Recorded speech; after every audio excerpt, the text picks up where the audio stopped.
Hello and welcome back to my YouTube channel. Hope are all doing well. तो देखो, आज हम history के कुछ क्वेश्चंस को यहाँ पर डिस्कस करेंगे। अगर आप ग्रेजुएशन लेवल के एग्जाम्स की तैयारी करो, लाइक सेक्रेटरी क्लर्क हो गया, एनटी हो गया, सब इंस्पेक्टर हो गया, इन जैसे एग्जाम्स की अगर आप तैयारी करो तब ये क्वेश्चंस आपके लेवल के हैं और आपके आने वाले एग्जाम्स में डेफिनेटली आपकी हेल्प करेंगे। देखो, इससे पहले हम पार्ट 29 यानी कि 29 वीडियोज़ ऑलरेडी डिस्कस कर चुके हैं, जिनमें हमने सिर्फ और सिर्फ हिस्ट्री के क्वेश्चंस को डिस्कस करके रखा हुआ है। तो अगर आपने वो वाली वीडियोस अभी तक नहीं देखी है तो इस वीडियो के डिस्क्रिप्शन में जाएं, वहाँ पर हिस्ट्री क्वेश्चंस करके लिंक दिया गया होगा, उस लिंक पर क्लिक करके आप उन वीडियोस को देख सकते हैं। बाकी आज हम पार्ट नंबर 30 को डिस्कस करेंगे और इन क्वेश्चंस को हम बिल्कुल डिटेल में डिस्कस करेंगे। बाकी अभी तक अगर आपने हमारे चैनल को सब्सक्राइब नहीं किया है तो चैनल को सब्सक्राइब कर दें, साथ में बेल आइकन को जरूर प्रेस करें, साथ में इस वीडियो को लाइक जरूर कर दें। सो क्वेश्चन नंबर हमारा 35 है, which is not included in the 8 fold paths of Buddhism. तो बौद्ध धर्म के जो अष्टांगिक मार्ग में, तो उन अष्टांगिक मार्गों में कौन सा शामिल नहीं है। अब देखो, सबसे पहले तो जब भी इस तरह के क्वेश्चंस आपके सामने आए तो पहले तो आपको यहाँ पर पता होना चाहिए कि बौद्ध धर्म में जो 8 फोल्ड पाथ हैं यानी कि अष्टांगिक मार्ग हैं वो कौन कौन से हैं, यानी कि जो 8 मार्ग हैं वह कौन कौन से हैं, ये आपको यहाँ पर पहले पता होना चाहिए। तो यहाँ पर हम पहले इस क्वेश्चन का राइट ऑप्शन देख लेते हैं। इस क्वेश्चन का राइट ऑप्शन वैसे तो हो जाएगा राइट डिज़ायर, यानी कि सम्यक इच्छा। सम्यक इच्छा जो है तो बौद्ध धर्म के अष्टांगिक मार्ग में शामिल नहीं है। अब यहाँ पर हम देख लेते हैं बौद्ध धर्म के अष्टांगिक मार्ग, कि बौद्ध धर्म में जो 8 मार्ग दिए गए हैं वो मैं आपको यहाँ पर बताने जा रहा हूँ, तो आपने बिल्कुल ध्यान से सुने हैं। तो देखो, सबसे पहले यहाँ पर आ जाता है सम्यक दृष्टि, उसके बाद आता है सम्यक संकल्प, उसके बाद आता है सम्यक वाक, उसके बाद आता है सम्यक कर्म, उसके बाद आता है सम्यक आजीव, उसके बाद आता है सम्यक प्रयास, उसके बाद सम्यक स्मृति और लास्ट में आता है सम्यक समाधि। तो बौद्ध धर्म के ये अष्टांगिक मार्ग हैं, यानी कि 8 मार्ग हैं, ये आपको यहाँ पर पता होने चाहिए। अब देखो, जिस तरह इस क्वेश्चन में बौद्ध धर्म के अष्टांगिक मार्ग पूछा गया है, वहीं पर आपसे कुछ और लेवल के भी क्वेश्चन पूछे जा सकते हैं। जैसे आपसे क्वेश्चन पूछा जा सकता है कि बौद्ध धर्म के त्रिरत्न कौन से हैं, यानी कि 3 रत्न कौन से हैं। तो देखो, ये भी आपको यहाँ पर पता होना चाहिए कि बौद्ध धर्म में त्रिरत्न सबसे पहले आ जाता है बुद्ध, उसके बाद आ जाता है धम्म और लास्ट में आ जाता है संघ। तो ये आपको बौद्ध धर्म के त्रिरत्न भी पता होने चाहिए, बुद्ध, धम्म और संघ। ये भी क्वेश्चन एग्जाम में बनता है, इसलिए मैं आपको यहाँ पर बता रहा हूँ। अब बौद्ध धर्म की यहाँ पे बात की गई है तो ऑब्वियसली यहाँ पर हम बात करेंगे महात्मा बुद्ध की। अब महात्मा बुद्ध से रिलेटेड कुछ एक इंपॉर्टेंट क्वेश्चन हम हर बार डिस्कस करते हैं। जैसे महात्मा बुद्ध का जन्म कब हुआ था? 563 बीसी में। 563 बीसी में। इनके पिता का क्या नाम था? इनके पिता का नाम था शुद्धोधन, माता का नाम था माया देवी, जिनको प्रजापति गौतमी भी कहा जाता था। इनकी पत्नी का नाम था यशोधरा, इनके पुत्र का नाम था राहुल।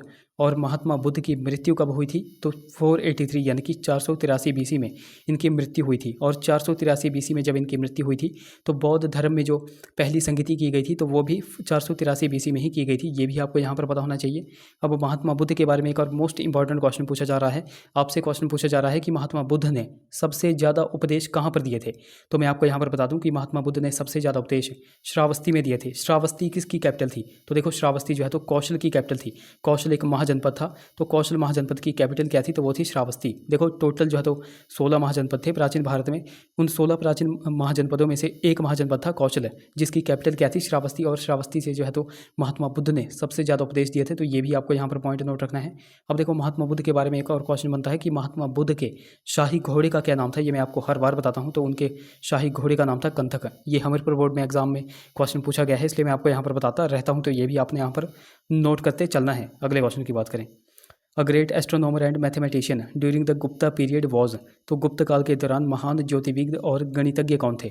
तो गुप्त काल भी जब भी बात आएगी तो उस समय महान जो गणितज्ञ थे वो थे आर्यभट्ट। ऑप्शन सी यहाँ पर करेक्ट हो जाएगा। अब आर्यभट्ट की यहाँ पे बात की गई है तो इनका टाइम पीरियड आपको यहाँ पर पता होना चाहिए। इनका टाइम पीरियड है 476 एडी से लेकर के 550 एडी तक। ये आपको यहाँ पर पहले नोट रखना है। आर्यभट्ट ने ही जो है तो आर्यभट्टीय और सूर्य सिद्धांत दिया था। ये भी आपको यहाँ पर पता होना चाहिए। अब देखो, यहाँ पर गुप्त काल की बात की गई है, यानी कि गुप्त वंश की बात की गई है। तो यहाँ से कुछ एक बेसिक से पॉइंट्स मैं आपको हर बार बताता हूँ। जैसे गुप्त वंश की स्थापना किसने की थी? तो वो की थी श्रीगुप्त ने। किसने की थी? श्रीगुप्त ने। अब गुप्त वंश का एक इंपॉर्टेंट शासक था जिसका नाम था समुद्रगुप्त। अब समुद्रगुप्त से बहुत सारे क्वेश्चंस बनते हैं। जैसे भारत का नेपोलियन किसे कहा जाता है? तो वो समुद्रगुप्त को ही कहा जाता है। कविराज की उपाधि किसे दी गई थी? तो वो भी समुद्रगुप्त को ही दी गई थी। उसके बाद समुद्रगुप्त ने ही अश्वमेधकर्ता हो गया, विक्रमंक हो गया और परम भागवत हो गई, इन जैसी उपाधियां भी धारण की थी। ये भी आपको यहाँ पर पता होना चाहिए। और समुद्रगुप्त के ही दरबारी कवि कौन थे? ये क्वेश्चन एग्जाम में बना हुआ था। तो समुद्रगुप्त के ही दरबारी कवि थे हरिसेन, जिन्होंने इलाहाबाद प्रशस्ति लेख की रचना की थी।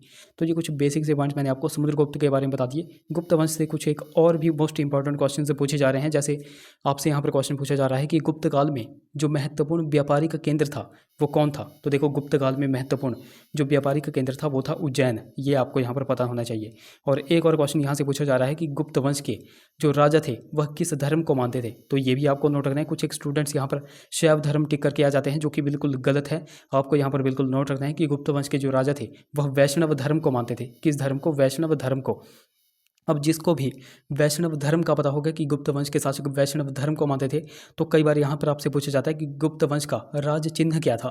तो यहाँ से कुछ एक स्टूडेंट्स लिंक कर देंगे कि अगर वैष्णव धर्म गुप्त वंश के राजा मानते थे तो उनका राज चिन्ह क्या हो सकता है। तो वो हो सकता है गरुड़। गरुड़ कौन था? तो गरुड़ जो है तो विष्णु का वाहक था। ये भी आपको यहाँ पर पता होना चाहिए। तो यहाँ से आपके 2 पॉइंट्स क्लियर हो गए। गुप्त वंश का राज चिन्ह क्या था? तो वो था गरुड़।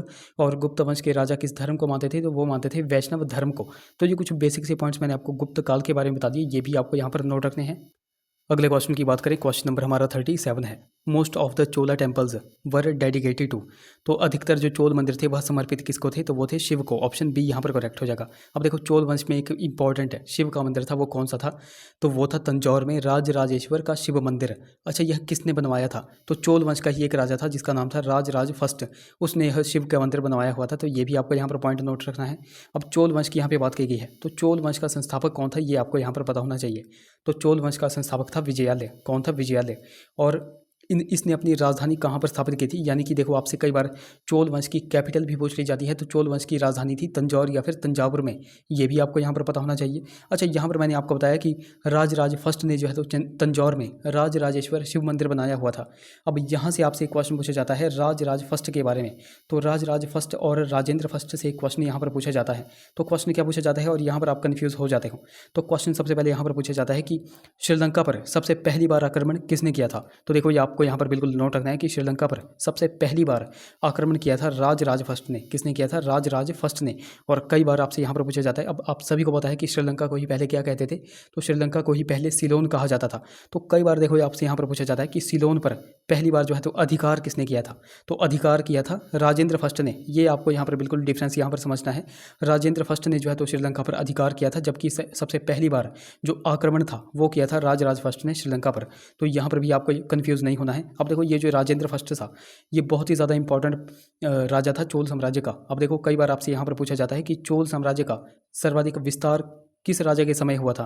तो चोल साम्राज्य का सर्वाधिक विस्तार जो है तो राजेंद्र फर्स्ट राजा के शासनकाल में ही हुआ था। ये भी आपको यहाँ पर पता होना चाहिए। अब यहाँ पर आपको पता चलेगा कि सर्वाधिक विस्तार राजेंद्र फर्स्ट के शासनकाल में हुआ होगा, तो ऑब्वियसली इसी ने जो है तो श्रीलंका पर अधिकार किया होगा। ये भी आपको यहाँ पर पॉइंट नोट रखना है। और राजेंद्र फर्स्ट ने ही देखो एक पाल वंश का राजा था, पाल वंश का राजा था जिसका नाम था महिपाल। तो महिपाल को भी पराजित किया था, और महिपाल को पराजित करने के बाद इसने अब एक उपाधि धारण की थी। वो उपाधि थी गंगईकोंड चोलपुरम।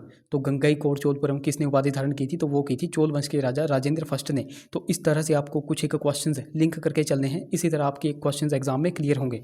अब देखो कुछ एक और क्वेश्चंस मैं आपको यहाँ पर बता देता हूँ चोल वंश के बारे में। चोल वंश से एक और क्वेश्चन पूछा जा रहा है कि चोल वंश में महत्वपूर्ण जो बंदरगाह था वो उनका क्या था। तो चोल काल का महत्वपूर्ण बंदरगाह था कावेरीपट्टनम। कावेरीपट्टनम बंदरगाह जो है तो चोल वंश का महत्वपूर्ण बंदरगाह था। ये भी आपको यहाँ पर पॉइंट नोट रखना है।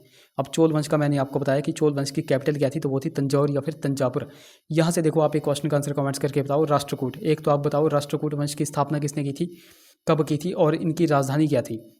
और पाल वंश का आप बताओ, पाल वंश की स्थापना किसने की थी, कब की थी और इन्होंने अपनी राजधानी कहाँ पर स्थापित की थी। ये 2 पॉइंट्स आप नीचे कमेंट्स में बता दो। मैं आपको हर बार बोलता हूँ कि अगर आपको नहीं भी आता है तब भी आपने क्या करना है, आपने गूगल पे जाना है, गूगल पे सर्च करना है और सर्च करने के बाद आकर के इस वीडियो में नीचे कमेंट करना है। देखो कमेंट करने से आपका ही फायदा है, जो चीज़ आप कमेंट कर दोगे वो चीज़ आप कभी भूलते नहीं हो। तो मेक श्योर जरूर कमेंट ज़रूर करें। अगले क्वेश्चन की बात करें, क्वेश्चन हमारा 38 है। How many Mahajanapada were there in ancient India.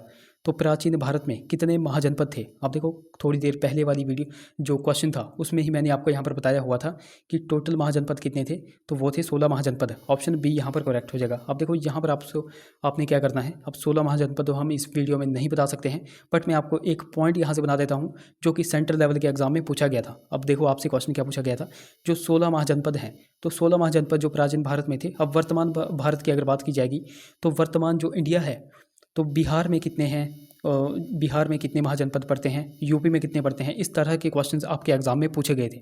तो यहाँ पर भी आपको नोट रखना है, जो प्रेजेंट का बिहार है तो बिहार में जो है तो टोटल 3 महाजनपद पड़ते हैं, जबकि उत्तर प्रदेश में जो है तो 8 महाजनपद पड़ते हैं। उसके बाद अगर बात की जाएगी मध्य प्रदेश की, तो मध्य प्रदेश में 1 महाजनपद पड़ता है। उसके बाद राजस्थान की जब भी बात आएगी तो राजस्थान में भी 1 महाजनपद पड़ता है।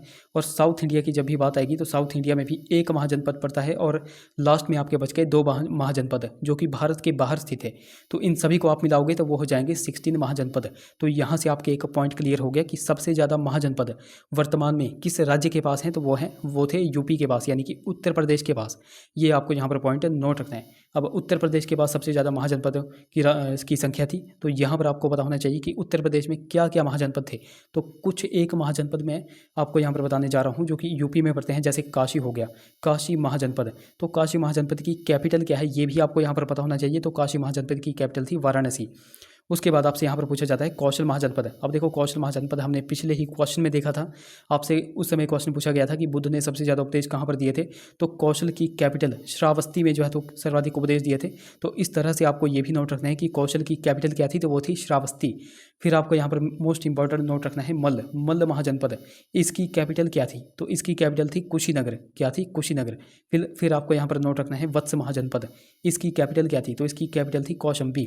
और कुरु महाजनपद, इसकी कैपिटल क्या थी, तो वो थी इंद्रप्रस्थ। तो ये कुछ बेसिक से महाजनपद मैंने आपको यहाँ पर बता दिए, ये सारे के सारे आपने यहाँ पर नोट रखने हैं। बाकी देखो यहाँ से आप एक क्वेश्चन का आंसर कमेंट्स करके बताओ, स्क्रीन पर आप देख सकते हैं। सबसे पहले अस्मक महाजनपद, इसकी कैपिटल क्या थी।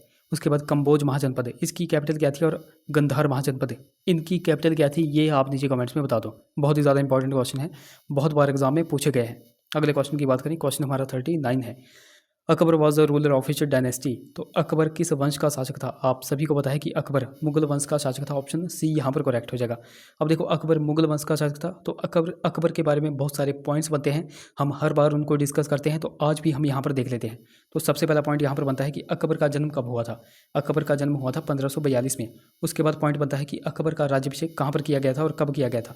तो अकबर का राज्याभिषेक जो है तो 1556 में पंजाब के कालानौर में किया गया था। उसके बाद आपसे क्वेश्चन पूछा जाता है कि जो बैरम खां था, जो कि संरक्षक था किसका, अकबर का, तो बैरम खां का पतन कब हुआ था, तो बैरम खां का पतन हुआ था 1560 में। उसके बाद आपसे यहाँ पर क्वेश्चन पूछा जाता है कि अकबर को हरम दल से मुक्ति कब मिली थी और अकबर ने दास प्रथा का अंत कब किया था। तो अकबर को हरम दल से मुक्ति और दास प्रथा का अंत अकबर ने किया था 1562 में, ये भी आपको यहाँ पर पता होना चाहिए। उसके बाद आपसे यहाँ पर पूछा जाता है कि अकबर ने तीर्थ यात्रा पर जो कर लगाया जाता था उसको कब समाप्त किया था, तो 1563 में। उसके बाद यहाँ पर आपसे पूछा जाता है कि अकबर ने जजिया कर की समाप्ति कब की थी, 1564 में। और लास्ट में मोस्ट इंपॉर्टेंट आपसे यहाँ पर पूछा जाता है कि अकबर ने दीन इलाही धर्म की स्थापना कब की थी, तो वो की थी 1582 में। और इकलौता हिंदू कौन था, तो वो था बीरबल, जिसने दीन इलाही धर्म स्वीकारा था, ये भी आपको यहाँ पर पता होना चाहिए। और उसके बाद देखो आपसे यहाँ पर मोस्ट इंपॉर्टेंट मैं पॉइंट आपको यहाँ पर बताने जा रहा हूँ, जो अकबर का अंतिम अभियान था यानी कि आक्रमण था, वह किसके विरुद्ध हुआ था, तो वो हुआ था असीरगढ़ के विरुद्ध। कब हुआ था, तो 1601 में हुआ था। ये क्वेश्चन बहुत बार एग्जाम में बन रहा है, तो ये डेट भी आपको यहाँ पर नोट रखनी है। और अकबर की मृत्यु आप सभी को पता है कब हुई थी, 1605 में अकबर की मृत्यु हुई थी। तो ये सारा का सारा सीक्वेंस आपको यहाँ पर नोट रखना है, यहीं से क्वेश्चंस अकबर के बारे में पूछे जाते हैं। ये सारे के सारे पॉइंट्स आपको यहाँ पर नोट रखने हैं। बाकी देखो अभी तक अगर आपने हमको टेलीग्राम और इंस्टाग्राम पे फॉलो नहीं किया है तो वहाँ पर जाकर फॉलो कर ले, लिंक आपको डिस्क्रिप्शन में मिल जाएगा। बाकी देखो लिंक कई बार चलता नहीं है, तो आपको सिंपली टेलीग्राम पे जाना है और @लेट्स प्रिपेयर टू सर्च करना है, आपको हमारा चैनल मिल जाएगा। उसी प्रकार आपको इंस्टाग्राम पे जाकर के लेट्स प्रिपेयर टुगेदर सर्च करना है। अगर कोई क्वारी होगी तो आप मुझे इंस्टा पे मैसेज कर सकते हो। अगले क्वेश्चन की बात करें, क्वेश्चन नंबर हमारा 40 है। The court language of the Delhi सल्तनत वॉज, तो दिल्ली सल्तनत की दरबारी भाषा क्या थी। अब देखो दिल्ली सल्तनत की दरबारी भाषा थी पर्शियन यानी कि फारसी, ऑप्शन ए यहाँ पर करेक्ट हो जाएगा। अब देखो यहाँ पर बात किया गई है, यहाँ पे बात दिल्ली सल्तनत की गई है यानी कि दिल्ली सल्तनत की गई है। तो यहाँ से आपसे क्वेश्चन पूछा जाता है कि दिल्ली सल्तनत में टोटल कितने वंशों ने राज किया था, यानी कि कितने वंश थे। तो दिल्ली सल्तनत में टोटल जो है तो 5 वंश थे। अब वो 5 वंश कौन कौन से थे वो आपको यहाँ पर बिल्कुल सीक्वेंस में पता होने चाहिए। तो सबसे पहले था गुलाम वंश, उसके बाद था खिलजी वंश, उसके बाद था तुगलक वंश, उसके बाद था सैयद वंश और उसके बाद था लोधी वंश। तो ये 5 के 5 वंश भी आपको दिल्ली सल्तनत के बारे में नोट रखते हैं।